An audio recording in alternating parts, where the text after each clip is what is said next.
Assalamualaikum warahmatullahi wabarakatuh.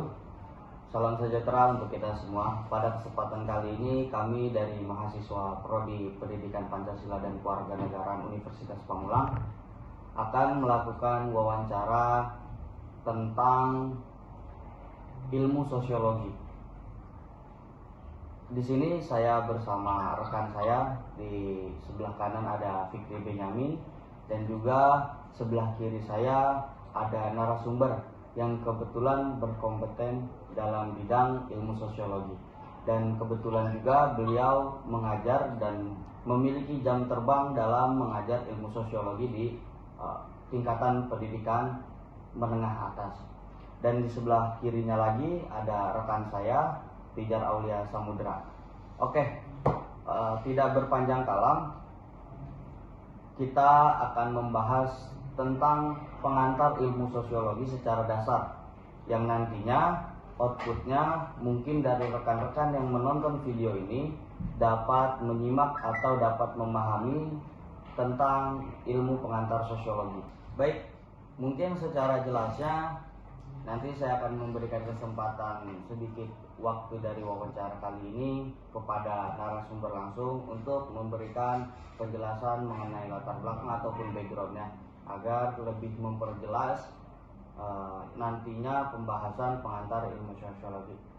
Waktu dan tempat mungkin saya persilakan kepada Pak Rizky. Baik, sebelumnya perkenalkan, nama saya KGS Ahmad Rizky Sulaiman. Saya guru di Sekolah Menengah Kejuruan di Kota Tangerang Selatan, tepatnya SMK Iptek Tangerang Selatan. Sebelumnya saya mengajar ilmu pengetahuan sosial di kelas 1 dan 2.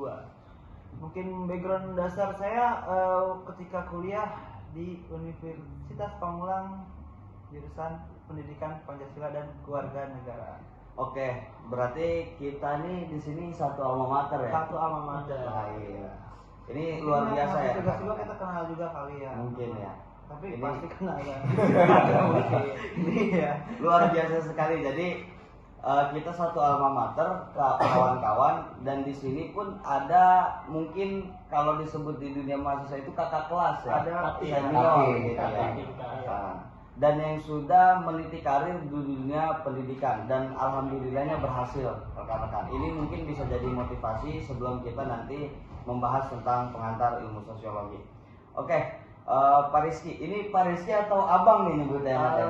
Karena kalau satu alma mater itu biasanya di kampus itu nyebutnya Bang gitu kan, atau Pak. Kalau di himpunan kita biasanya disebut Kang ya, tapi Kang. karena ini di prodi ya, prodi berarti Abang. Abang, oke.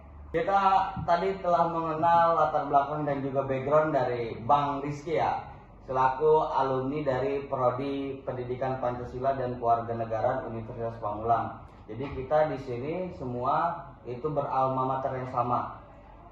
Mungkin tak banyak kalam lagi, kita langsung membahas materi yang kita ingin bahas, yaitu materi pengantar ilmu sosiologi.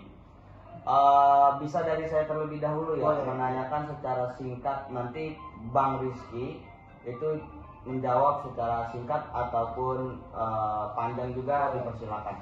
Nah Pak, jadi ilmu sosiologi ini kan dibahas di setiap jenjang tingkat pendidikan di Indonesia, dari mulai sekolah dasar, sekolah menengah, dan juga sekolah menengah atas, dan juga atau kejuruan gitu. Di perguruan tinggi pun kadang dibahas gitu kan, di beberapa prodi ataupun jurusan. Oke, secara singkat nih Pak, apa sih yang dimaksud dari ilmu sosiologi Pak? Oke, ilmu sosiologi ya secara global yaitu ilmu atau pengetahuan tentang hubungan antar manusia. Itu secara singkatnya. Bisa diartikan jika seseorang itu hidup di masyarakat, berarti dia harus melakukan yang namanya sosial.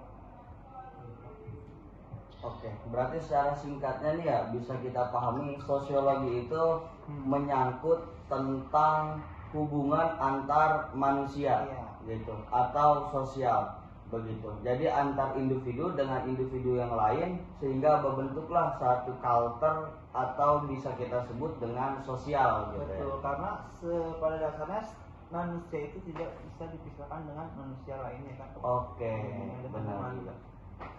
Mungkin dari rekan-rekan sekalian ada yang ingin bertanya? Oke, dari saya ya, Pak Rizky.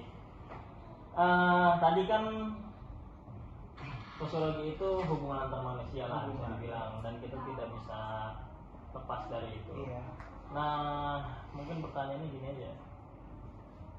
Seberapa penting sih kita mempelajari sosiologi itu, dan mulai sejak kapan sosiologi itu harus diajarkan kepada entah sesama manusia atau mungkin siswa di sekolah gitu.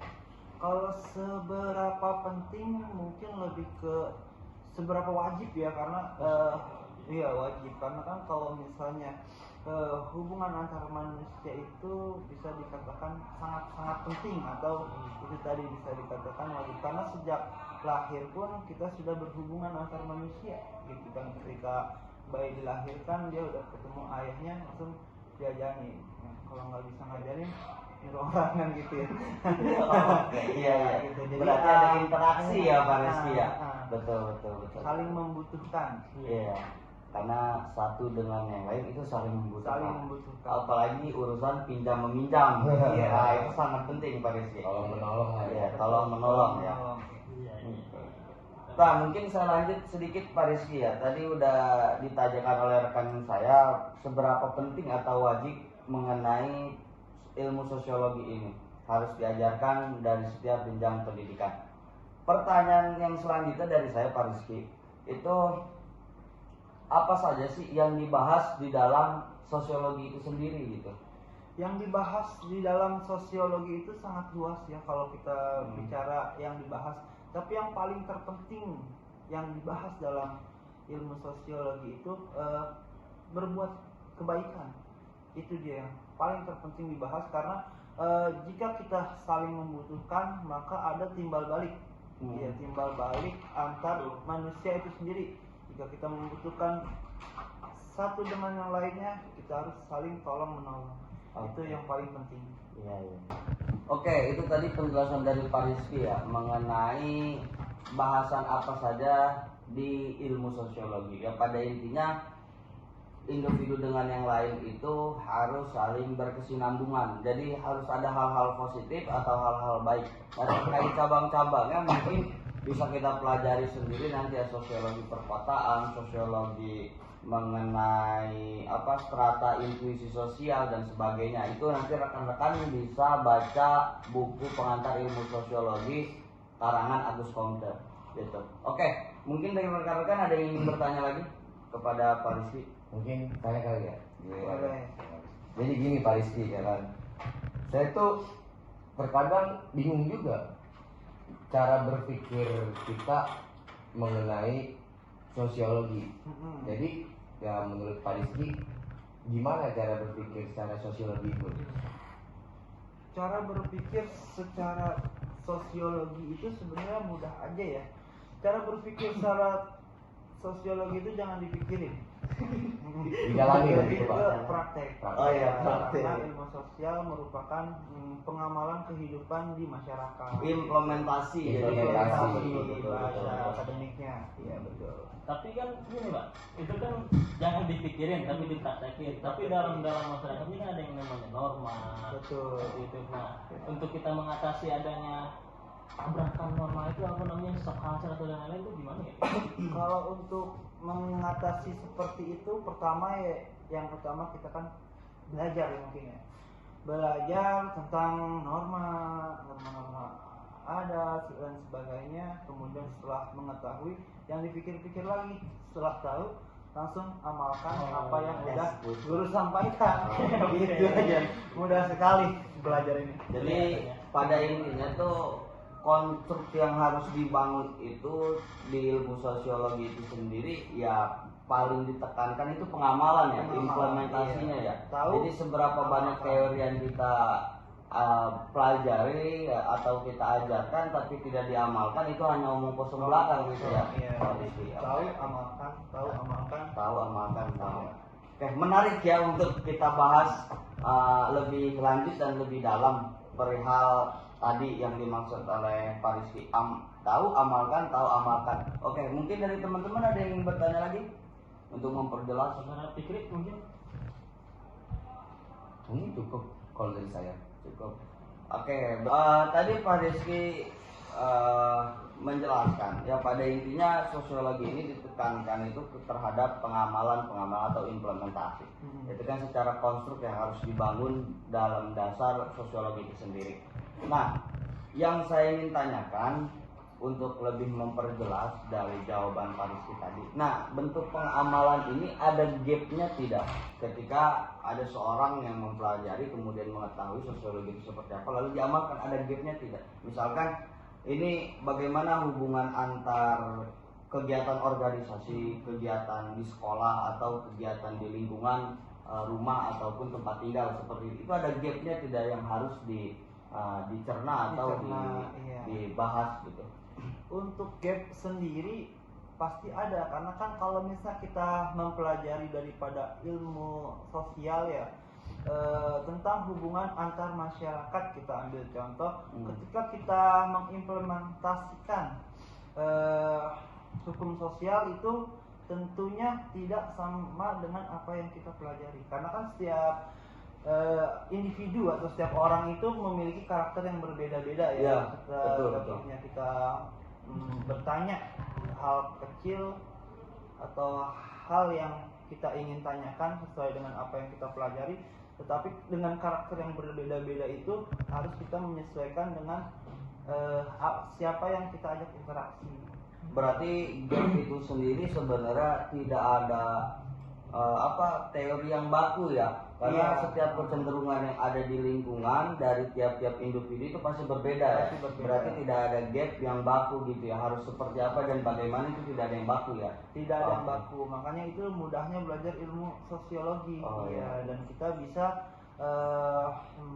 mempelajari apa yang ada di masyarakat itu sendiri. Ya, perlu diketahui juga oleh rekan-rekan dimanapun berada yang sedang menonton video ini, memang sejatinya ilmu sosiologi itu bisa kita cerna melalui permasalahan ataupun konflik-konflik yang ada di sosial, baik itu dari desa, perkotaan, ataupun di satuan-satuan pendidikan dan tempat-tempat lainnya. Itu bisa kita pelajari sosiologi ini melalui satu permasalahan. Ya, nanti konstruk berpikirnya bagaimana hal positif bisa terjadi di dalam satu lingkungan tersebut. Makanya tadi Pak Rizky sampaikan, ya konstruk yang harus ditekankan dalam sosiologi itu sendiri, ya pengamalan gitu. Mungkin nanti teman-teman dimanapun berada yang sedang menyaksikan video ini bisa membaca buku lebih lanjut. Banyak para pakar-pakar di bidang ilmu sosiologi yang menerangkan secara pengertian dasar, kemudian bagaimana cara pengamalan sosiologi, kemudian gap-gap dari permasalahan-permasalahan yang sering terjadi di sosial. Nanti ada Agus Comte, kemudian Max Weber, dan yang lain-lain seperti itu. Mungkin dari rekan-rekan ada yang ingin menambahkan? Cukup ya. Mungkin kita akhiri ya video kali ini ya, di kesempatan kali ini ya. Ini terima kasih banyak nih ya Bang Rizky ya kan, selaku alumni Universitas Pamulang, Prodi Pendidikan Pancasila dan Kewarganegaraan. Jadi jangan lupa rekan-rekan semua, bagi yang sudah lulus di sekolah menengah atas atau di sekolah menengah kejuruan yang ingin mengambil fokus ke dalam dunia pendidikan, khususnya di Pancasila dan Kewarganegaraan, bisa masuk ke dalam kampus kami di Universitas Pamulang. Dan biaya terjangkau dengan visi misi humanis, religius dan cerdas. Cimori itu Tangsel punya, karena kita memang di Tangsel begitu. Oke, mungkin itu aja yang bisa kami sampaikan pada kesempatan kali ini. Kurang lebihnya nanti kita bahas lebih lanjut next. Silakan komen kekurangan dari video ini atau kekurangan dari pembahasan ini, dan jangan lupa like ya kan. Dan selalu saya tekankan, jikalau komen hal-hal positif tolong disampaikan. Oke, itu saja mungkin dari saya bersama rekan-rekan saya dan juga narasumber yang berkompeten dalam bidang ilmu sosiologi. Kurang lebihnya mohon maaf. saya sampaikan wassalamualaikum warahmatullahi wabarakatuh.